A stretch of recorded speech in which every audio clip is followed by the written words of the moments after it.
Hello, everybody. Welcome back to Citizen Bear. Today, we're going to take on a topic. We're going to start moving into emergency preparedness, as I've promised for a while now. Some things came up, obviously, and every once in a while, and sometimes it's important to address things going on and tie them in. And I felt very strongly about that, and I still do. But I think we also want to use this episode as a transition.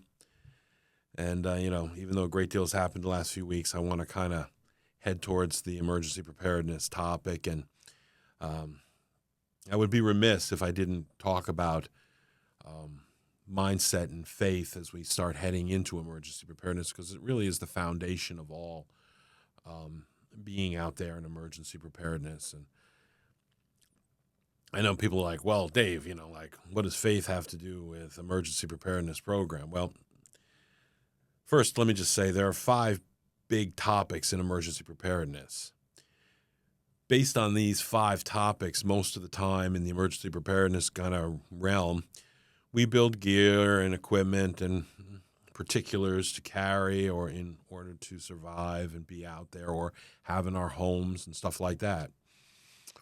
The first is air and breathing, and we kind of go out and just, we need air you can't live very long without it, minutes.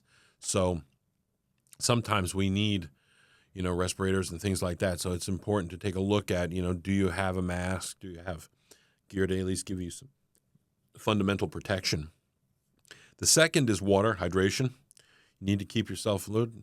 You can't live without water very long, a few days, week. Food, next.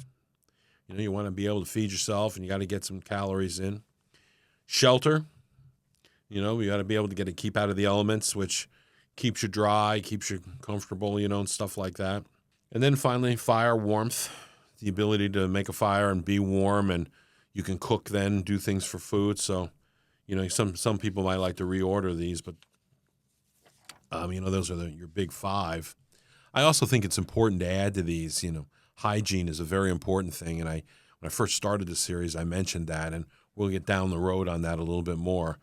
But having hygiene is a very, very important thing because, frankly, you'll get sick if you don't. And I think another thing that needs to be added here is comfort items and medications. For our modern world, we need to think about that, especially as with older people, or if you have, something going on, it's important to have those items. But above all else, above all of these, is a mindset to survive. If you don't have hope, if you don't have the right determination to go out and survive in a difficult situation, I'm not sure that all the tools in the world are really going to help you. Yeah, it's nice for a day or two to be able to, pull on some stuff that you have in the house and survive. Well, I've got extra toilet paper, great. But as you get down the road in a difficult situation, are you prepared? Do you have the mental toughness to really make that transition into a survival kind of thing? Now, for the most part, emergency preparedness and survival is really about getting yourself reconnected with civilization. So it's a period of time kind of thing. But I also think you have to start thinking with things going on in our world and have that mindset that it could be a much longer, much more drawn out, and there may be more difficulties in getting certain items in society. That if you have a societal breakdown, we saw this during COVID where supply lines and chains were becoming broken and we couldn't get things to the marketplace. And one day you had one thing, one day you had another, and if you missed, well, you didn't get it for another few weeks. And this is something that, and we started trying to get new products, new supply lines. It was a crazy time. It could be worse. It could have been worse. And frankly, in the future, it could be worse in a world that has become very dynamic and very changing. So I think while we want to get reacclimated and wait for things to get better, even storms and stuff like that, we want to be able to really have that mental toughness to sit down and look at the long term and take an inventory and take stock of what you're going to need to really hunker down for a period of time. And that is really one of the things that I'm talking about here. So we're going to focus on mindset and faith as part of that mindset, and things that you might want to put in your kit as part of your emergency preparedness. And this is why I'm pressing this topic. You know, upon his deathbed, the poet and novelist, Sir Walter Scott, said to his son-in-law, or asked his son-in-law, he said, bring me the book. When his son-in-law inquired which book he wanted, because obviously Scott had many, many books, Scott replied to him, there is but one. And of course, Scott was referring to the Holy Bible. And it's a powerful statement about the fact that in the end, there is but one true book. And in it lies the inspiration virtually for all others. In there lies the story of Jesus Christ, the greatest love story ever told, and foundation of all the perseverance and hope found in our world. I want that in my tool bag. Because without it, the other 5 principles of survival have little to no meaning in many ways. Because if you don't have hope, if you don't have faith as a foundational tool, that strength that comes with that to give you some of that mental toughness to survive. And it is a great story. You will fail, and probably in short order. But I also think that it gives you a great story and a foundational story of people, of who you are and where we are, and how that relates to everyday life. So it is an incredibly strong foundational tool that every night you can sit with a little bit of light, or every morning you can sit with the dawn and read something that is inspirational and powerful and meaningful and relate to the characters, just like we do every day in our lives, but under the hardest of circumstances, regardless of what those challenges are, whether they're economic or other things. You know, in our day-to-day lives, these things give us inspiration, they give us strength, and they give us examples to lean on. And that's true, but that also, it gives us comfort in our day-to-day lives and some of the challenges we face in this world. But it also gives us strength and hope and a mental toughness if we really have to survive. We're not the first, we won't be the last. We walk in other people's footsteps, divine footsteps. And we can understand that maybe God has a plan in all that.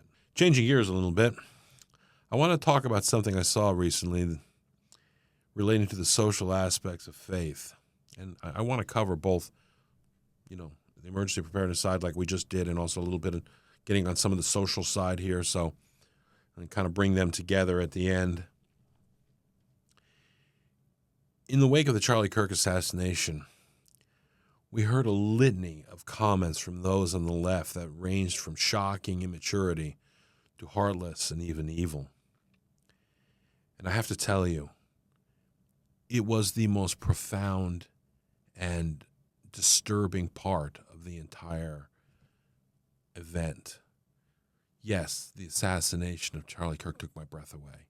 Yes, it made a loud statement that really in many ways shook the world about what was going on. But to hear the lack of empathy, to hear the justification on some level or another was so stone cold. It was shocking on what this is really happening in our world, what is happening in our society. And I'm afraid that may be one of the bases of preparedness that we need to look at. However, throughout all of it, one statement stood out to me, and I know that there were a lot of things, and like I said, from immaturity to pure evil, but one statement really, really kind of shocked me and kind of took me back. And the remarks were very chilling about what was said. And that was with Hillary Clinton, and I think there were other people talking along this same vein, but I thought hers were the most pointed.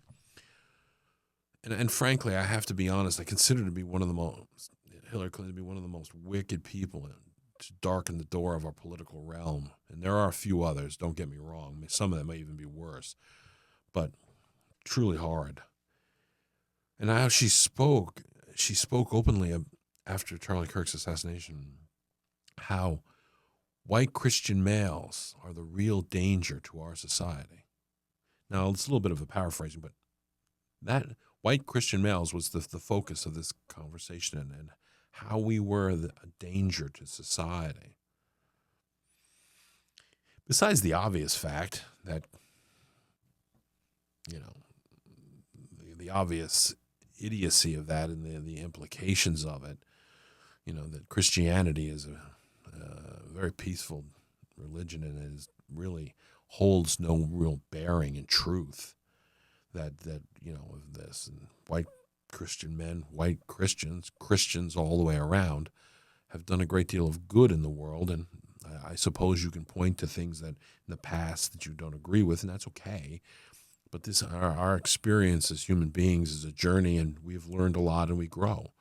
But to condemn Christianity, to condemn men, to condemn white men Christians is just, well, bigoted, isn't it? From the people who don't believe in bigotry and other things. I mean, discrimination, it's pretty discriminatory if you ask me. But there are a couple of points that really, beyond the obvious, I mean, let's not forget the fact that Hillary Clinton is married to a white Christian male. And I know Bill pushes the limits of Christian, but, still, I mean, come on, really? So the hypocrisy in all of this is a little breathtaking. First, one of the things that I have to say is that the statement was very much, to me, seems to justify the killing of Charlie Kirk as a white Christian male. That somehow in the mix of this, a political leader stands up and says white Christian males are a danger to society. That this is something that, you shouldn't be shocked that people are killing them because, hey, this is a danger. And we've already talked about the nonsense of this and the lie of the Nazi accusation and all this other stuff. We talked about it. It's just a fraud. It's absolute idiocy. It has no foundational merit at all. The second is to support violence against all Christians, attempting to drive a stake into the foundation of our nation's morality and fearless choices. And we can't really ignore this, that when we attack, quote unquote, white Christian males, we really are saying that we're driving a stake into Christianity as a whole. And, we want to remove this from our society.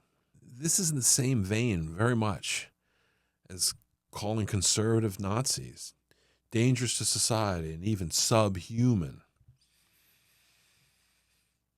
It is a justification, the same thing, not calling people not. It is a justification to harm people, to advance their political agenda, which, by the way, is a classic thing of the Marxist revolution and Marxist ideals, which always lead to, is a segue to a communist society. In this case, I believe it is a hybrid of communism, which is more really a hybrid of fascism, really. But that's where they're really going with this.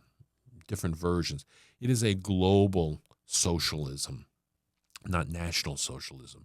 It is a globalist socialism that they want to put in. And communism doesn't really quite fit the bill.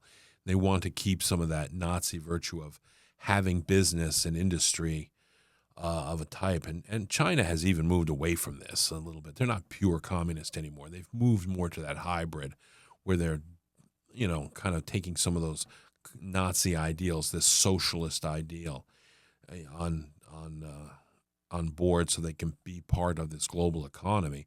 But they want to keep that control, government control on top of it. So, it's kind of a hybrid blend there. This is the same tactic used to humiliate and kill 6 million Jews. Lest we forget, this movement also hates Jews, right? Okay. Kind of an interesting correlation, especially since Stalin and Hitler had tens of millions of their political enemies put to death. We should no longer underestimate the veracity of this movement in our midst. And I think that these statements coming from people throughout the far left Democratic Party and people who are affiliated with that movement, we have to start, in the wake of this assassination and in the wake of these statements and this justification and the cruelty that we see here, we have to take stock in the veracity of this movement and how dangerous it really has become and how desperate I believe it has come, because it has been rejected by the American people. And it is fighting for some recognition, trying to claw its way back, and that's one of the big reasons for these statements. But this is a very frightening thing that is causing a great deal of discourse in our society. I have to say, though, this Marxist assault has clearly overplayed their hand in the arena of faith. They have shown their disdain, but they have also shown their fear of faith. Christian faith represents an authority and a kingdom they can neither conquer nor censor. This is something that really bothers the authoritarian mindset. You see, many religions can be censored. I think it's easy to censor some of the religions out there. But Christianity is different, because Christianity is a personal relationship with God. You can't just censor that personal relationship once it has become established and people hold it dear. You can't ignore, you can't eliminate the promise, the hope, and courage that it brings to people, the comfort that it brings, the strength that it brings in their day-to-day lives. And I don't know that once they are devoted to that relationship, it's almost impossible to eliminate it. And that is a problem for the authoritarian. It always has been throughout history. There is a reason during World War II that the man who became Pope John Paul II held masses in the woods in Nazi-occupied Poland, and other places, and I suppose Russian-occupied Poland at some point, but probably mostly Nazi-occupied Poland. If he had been caught, he would have been he would have been killed. His followers would have been killed. But they carried on. The Marxists and the authoritarian live in a dark void of power, greed, and vanity. Faith to them is a light, a beacon in the darkness. They cannot be simply extinguished by the darkness of evil. And it has always been a powerful concept and a powerful problem for authoritarian regimes. It is in our faith that we find the strength and courage to not only survive, but to flourish. And in everything in life, and that it applies to everything in life that we can possibly endeavor to do and take on. This includes the simplest of hurdles to facing true evil. And that is the power that the authoritarian really cannot cope with. Their war is not just with society, free society. It must destroy faith in that society. It must destroy Christianity, or it must try. But I suspect it is finding that a harder and harder task to take on. So I want to move a little bit further into kind of bringing some of this together and talk about this and get back to an emergency preparedness concept. Why I talked about that a little bit more and brought this back into this. Through all these recent events, I have to confess, and I've somewhat resigned myself, and I think many others have too, the fact that there really is a Marxist revolution in our country. You can call it what you want, and it takes on many facets in many places, but that's fundamentally what we're talking about. And they're looking to destroy the basis of this our free society to take it into a globalist world that is authoritarian. And I have to say that I've just become somewhat settled to the fact that I'm not sure this can any longer be settled with talk. I think we should try. I think that faith is important, and I think the values of free society and conversation are important, and we should always debate and work on these things. It is the power of our society and bringing the American people into consensus on these many topics. But I don't know, as I've spoken about before, that with the Marxists, you're going to really be able to change their heart. In the end, they always turn to violence, and they will always seek to violently overthrow a society. It is just a matter of timing and place, and we see this going on, including what we talked about before, the fight for our streets. And what will remain of our society in this globalist world is just an illusion of a world that's been long outlawed. Something that was talked about in 1984. Very well put. And there will be an illusion of freedom will be granted to you until, for any reason, it's not granted to you anymore. And then you will simply disappear, and no one will question where you went. You know, in 1984, if I recall it correctly, there was a piece about within the Ministry of Love, and I think I've seen this before, where one of the characters said they were talking about what this world would be like that they were building and living in, and he said, imagine being kicked in the face with a boot forever, over and over again. That's pretty shocking, especially in the lie of a ministry of love. We have seen this before in history, and we can see it now in the actions and rhetoric of the far left, the Marxist movement. This is the time to armor ourselves with our faith and seek God's strength and resolve in the face of this evil. This struggle is on in our world, both externally and internally. It's something that is talked about in the book. It is also very implied in the book. And it is a hard resolution, a hard thing to accept when you've grown and lived in a free society, and to suddenly see it so stricken with conflict, so stricken with hardships that are really quite unnecessary and counterintuitive to the entire essence of free society.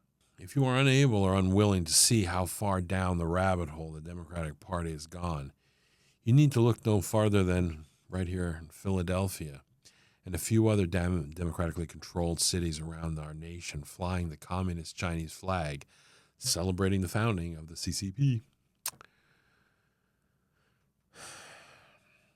For those of you who are a bit younger, this was never part of any political party's platform anywhere in the world.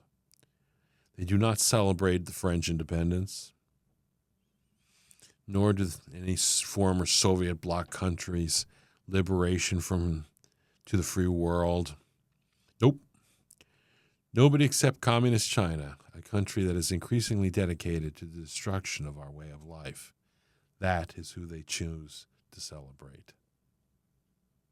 A foreign country in their home country, using the freedom of our society to fly that flag in solidarity. It is a statement of solidarity with an enemy, an increasing enemy, who we have given so much to. This is not the normal discourse between liberals and conservatives around the center of our society. This is the enemy from within, And they clearly now are no longer trying to conceal their disdain or their willingness to use any means to destroy anyone or anything that opposes their ideological goals. Nothing good can come from such a clear anti-American, anti-social, and outrightly violent movement within our country. When we combine the conflicts externally and the litany of natural disasters and economic problems, if you fail to prepare, you do it at your own expense, your family's expense. The social discourse in our society and the social discourse and the conflicts externally, which, by the way, we're actually doing quite well with, I have to say. But they're still extremely dangerous and problematic. In these times, whether it's Russia lobbying or China lobbying missiles into our country, and we should never forget that in modern technology and warfare, despite the many great technological anti-missile, anti-aircraft, global systems we have, and we are still the premier leader in that, I believe. There's no question about the fact that we are a target and we can be reached, and we should be prepared for that. And it's something that no one is willing to talk about. We hear it once in a while from someone who's being honest, but it doesn't really go out there, and we're not really talking about people getting prepared and getting the right mindset for that, because at its core, being attacked like that, whether it's 9/11 or Pearl Harbor or something else, fighting through World War II and other things, before we worry about logistics and equipment and everything else, we have to have the mindset and the mental preparedness, the mental toughness, the faith in God and in our society and each other to sustain us, to focus through that, to build the resilience to go through these things. We have to keep in mind that in a time like this, more than likely, the government could be more of a hindrance than a help, which we looked at one of our following, which is something we can talk about in one of our following episodes, but there's no question about the fact that as government sees to itself as threatened, it will find ways to protect itself and crack down. We saw this during COVID. It will, try to put irresponsible and frankly unhelpful restrictions on things. And, getting emergency supplies to people may not be the easiest or the top priority. So you should have some preparedness.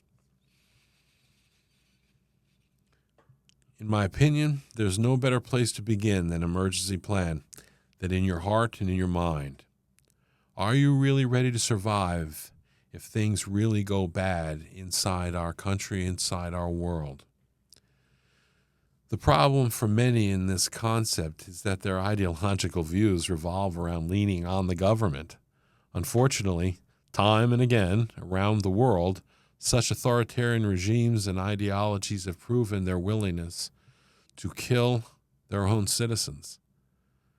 And this is the problem with it. If you're depending on the government in a crisis, you could be unnecessary to them. A liability more than an asset. And that's all they see you as. You are better off with free society and free people surrounding you, people of a like mind, people who share in faith. So I believe that when we talk about emergency preparedness, we really have to sit down and talk about being prepared and having a plan that we can use, and having that mental toughness and having that faith at our core. And that starts by having in your kit, in your go bag, a copy of the Bible to read from and to reaffirm your faith and to strengthen you. So let me get into the conclusion here. I wrote a book about a man who became known as Bear. That's the book. He was forced to survive with what he could put in a pickup and his pickup truck and his wife's car. His home was overrun and later partially destroyed. I think Bear, when he left, in his mind, as I wrote about him and created the character, I think that in him is this sense, this naivety, that he would return to his house and it would be all right. He would flee to the other side of the state, to the middle of the country, and ride out the storm. Being a little older, he had money, he had some retirement. His wife, he could pull those funds and they would be just fine. But in truth, he never could return, and I think in his heart he knew that he would never return to that house. And I think that somewhere on that hill that he came to an end of his evacuation plans, or at least momentarily ended it. He had an epiphany. He had that heartfelt reality check, a moment where God touched his heart and he realized that he had a purpose. And when God calls on you to do something, how do you say no? How do you look away? And God called on Bear on the side of that mountain. And he came down. And he started, and with people he met there who became part of his inner circle, they drove back. They got as close to that front as they could. And they started again, anew. Bear's a good man. I think we can all take a little away from his life and his story and who he is. And I think even I, and having written about him, would like to be that man, that kind of man, that he didn't expect this. He didn't want this. He just knew he had to rise to that moment no matter what. And he brought others with him, and they all rose to this moment. And they changed the world doing it.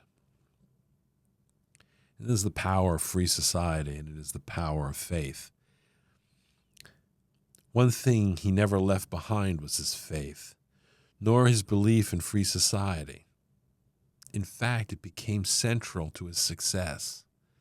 And I think Bear, as you read the story and as I look at Bear, he was a man who just realized the failings of modern society and the failings of faith in modern society and religion and some of the things that he had, but he didn't give up on his faith, his personal relationship with God, and the things that he learned to have a true faith and a true inspiration from the Bible and from his God. And he worked and he realized that he had a purpose that God was sending him on. And he always sought to reaffirm that tie, that relationship, and through prayer make sure that he was working in the right path and the right way without pride and without. He used strength, resilience, not pride. Over time, his faith grew and changed, and maybe he found this truest form of religion, building an unshakable sense of hope and resolve. When I talk about all this in our real world outside the book, I've seen so much of the dystopian society that I wrote about as kind of a warning in this yarn and story about this man and the militia movement and the American people, and returning to some of the foundational issues or moral imperatives themselves that we are founded on. But I think that Bear found this and looked at it, but I think we are now in a time where we must also find some of this. And I have no doubt, beyond the religion, beyond the topics, I'm not knocking religion, by the way, is this sense of faith, and is this personal relationship with God, and is the power that brings to each of us, and through each of us to our community. to any survival situation, we must learn to care for one another as we care for ourselves. And that is through barter and other things. And Bear goes through a whole thing where the world around him has a lot of barter going on in the Lancaster area. And it's a good story that way. But we may start to learn to reaffirm some of that and become smarter about some of these things and think about what we have and what we can share and what we bring to the table in this type of scenario. And we all have skills.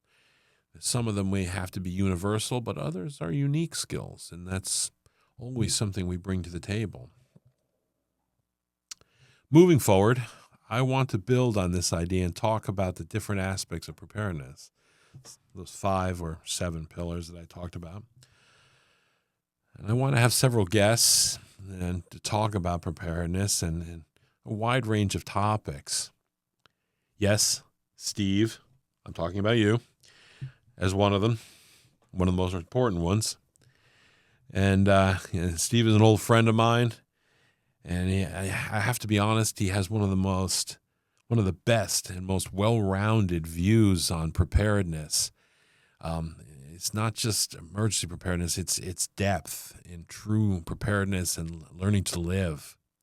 And it's a lifestyle, and he has it, and he talks about it, and he's really great. And I would love to share him with people in this audience and give him a platform, maybe get him started on a podcast and everything we've talked about.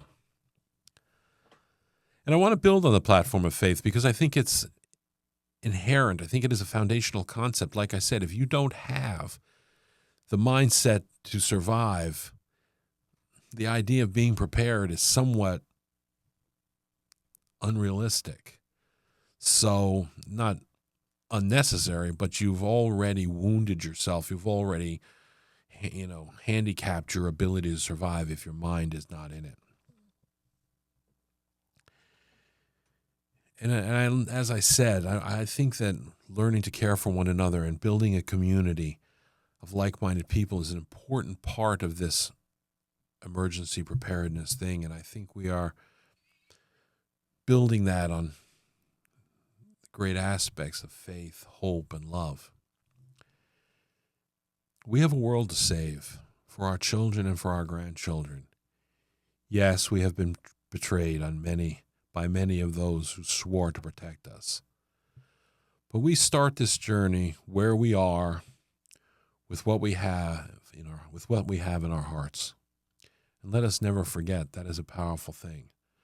So let us build on faith. Let us build on our mental toughness and talk about how we can build on that. But also let's talk about the tools and the pillars of survival so that we can build societies and really have people who are prepared and talking to each other. And I think one of the most important things we can do